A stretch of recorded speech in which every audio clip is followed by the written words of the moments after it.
जी नमस्कार, मैं हूं विपुल कुमार और आप देख रहे हैं सूर्य विहार डिजिटल न्यूज। नीतीश कुमार और नायडू के समर्थन से मोदी ने तीसरी बार सत्ता को संभाल लिया, लेकिन जब मंत्रालय बांटे तो न जदयू को अहम मंत्रालय दिया और न नायडू को मंत्रालय दिया। हालांकि नायडू अभी भी स्पीकर पद पे अड़े हुए हैं, वहीं जदयू में खींचतान शुरू हो चुका है। जदयू में ललन सिंह को मंत्री बनाया गया है, लेकिन उनको भी खास मंत्रालय नहीं दिया गया। गाय भैंस और बकरी वाले मंत्रालय सौंप दिया गया है। पंचायती राज विभाग है जिससे बिहार में कुछ फर्क पड़ेगा, लेकिन बहुत फर्क नहीं पड़ेगा।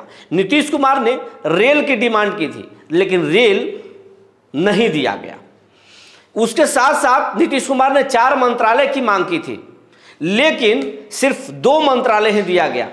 एक कैबिनेट मंत्री ललन सिंह को बनाया गया, वहीं स्टेट में मंत्री बनाया गया रामनाथ ठाकुर को, लेकिन नीतीश कुमार के खासम खास संजय झा को मंत्री नहीं बनाया गया।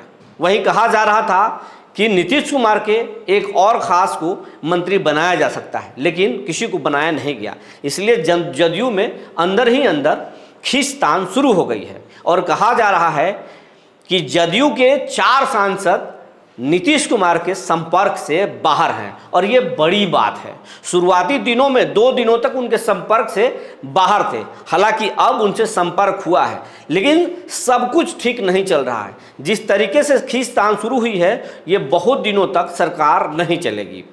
वैसे तेजस्वी यादव के जदयू के सांसदों पर नजर है, वहीं बीजेपी में भी अंदर अंदर बगावत है, क्योंकि बीजेपी में पिछली बार जो यहाँ से मिनिस्टर बने थे, उनमें से कई को मिनिस्ट्री से बाहर कर दिया गया। अश्विनी चौबे को तो बेटिकट ही कर दिया गया था, उनको तो मंत्री बनाया ही नहीं गया। वहीं राधा मोहन सिंह को भी मंत्रालय नहीं दिया गया और एक भी राजपूत सांसद को मंत्री नहीं बनाया गया। वहीं कुशवाहा को भी मंत्री नहीं बनाया गया। तो इस तरीके से बीजेपी में भी खींचतान जारी है और इस पर पैनी नज़र है इंडिया अलायंस की। उधर एक खबर आ रही है कि बीजेपी के 3 सांसद बंगाल में ममता बनर्जी के संपर्क में हैं और वो शायद टीएमसी के साथ चले गए हैं। तो जदयू में भी घमासान मचा हुआ है और ये तमाम चीज़ नीतीश कुमार को मालूम है और नीतीश भी नाराज चल रहे हैं और किसी भी वक्त जो है अपना समर्थन वापस ले सकते हैं और नीतीश कुमार पलटी मार सकते हैं। लेकिन पलटी मारने के लिए नीतीश कुमार को बहाना चाहिए और इतना जल्दी नीतीश कुमार पलटी नहीं मारेंगे। कहा जा रहा है कि नीतीश कुमार मोदी से एक समझौता किए थे कि हम आपको समर्थन देते हैं, बिना शर्त समर्थन देते हैं, लेकिन एक बात है, आप बिहार में समय से पहले बिहार विधानसभा को भंग कराइए और फिर से चुनाव कराइए।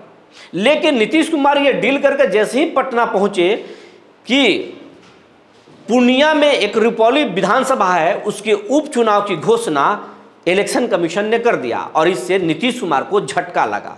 तो बीजेपी ने अपना जो है मानसिकता जो है नीतीश कुमार के सामने रख दिया कि आप भले ही समर्थन दिए हैं, लेकिन हम झुकने वाले नहीं हैं, हम अपने शर्त पर ही सरकार चलाएंगे। और नीतीश कुमार इस मामले में किस तरीके के खिलाड़ी हैं आप भली भांति जानते हैं। नीतीश कुमार को ये पसंद नहीं है कि कोई उनके सामने तानाशाही से राजनीति चलाए। नीतीश कुमार कभी भी मोदी सरकार से अपना समर्थन खींचकर पलटी मार सकते हैं।